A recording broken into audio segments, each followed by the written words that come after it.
Happy Feast Day of Pentecost. When the Holy Spirit came down upon us, ito yung birthday ng ating simbahang Katoliko. Very, very big feast, no?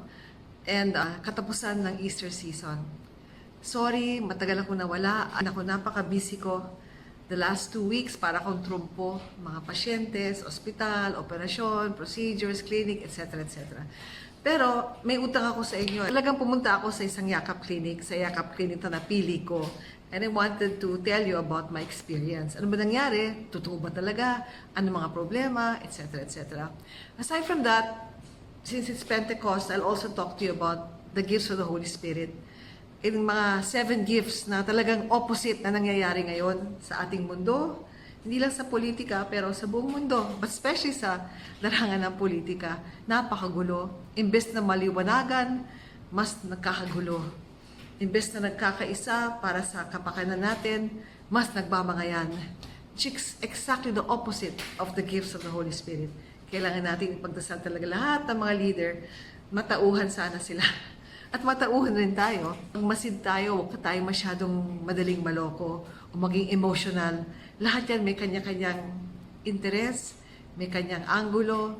Let's try to help those and support those at talaga sa tingin natin ang kanilang angulo para sa atin. Walang perpekto sa kanila. Nobody's perfect.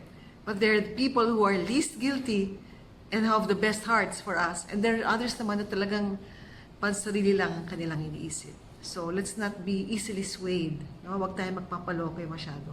Huwag madaling magpaloko. But first, yakap.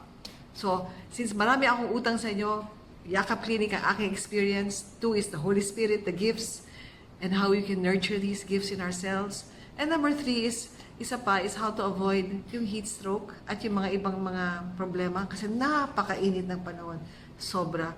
Especially sa may mga alagang mga aso, ganon. Kawawa sila. So let's first talk about yakap, okay? Number 1. Yung eGov ha, matagal ko nang kinukulit kayo, mag-download kayo ng eGov.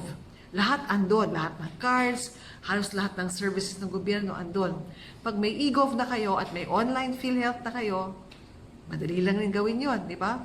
Kung hindi kayo marunong, sabihin nyo sa mga anak nyo, apo nyo, kaibigan nyo na marunong. Pwede na kayong pumili ng isang yakap clinic. So napili ko yung Makati Life Medical Center kasi taga Makati ako at gusto ko siya.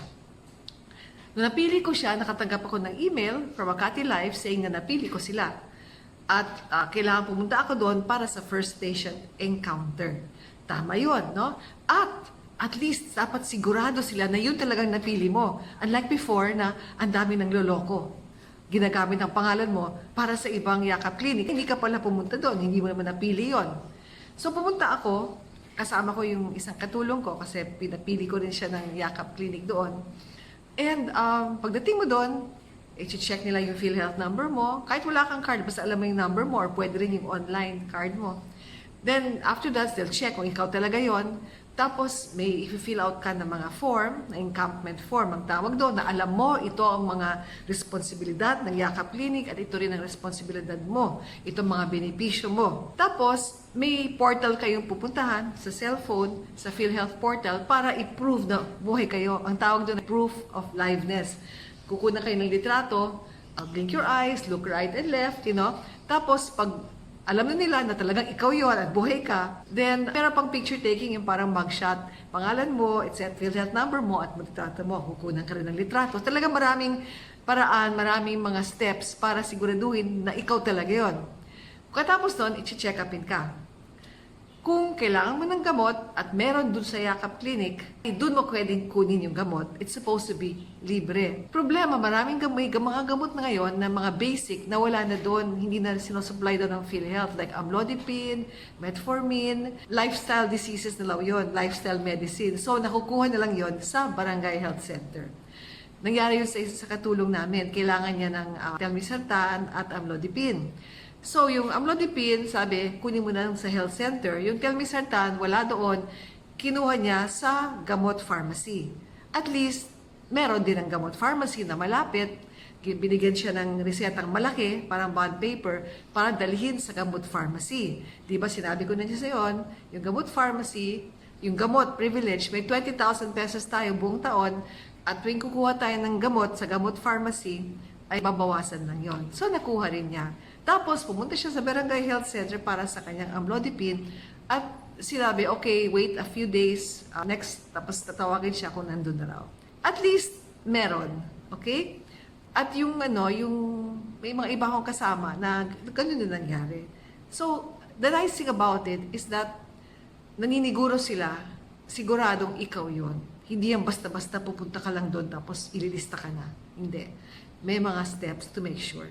Okay? So, I encourage all of you. Sinasabi ko sa mga kamag-anak ko, sa mga kasambahay nila, sa staff nila, na pumili na ho ng isang Yakap Clinic. Gamitin ho natin ang ating mga benepisyo kahit wala tayong sakit. Outpatient ho yun. So that we can always have an early check-up at maagapan at hindi na lumala ang sakit. Okay? Break muna. Next topic is the gifts of the Holy Spirit. It's Pentecost. Okay?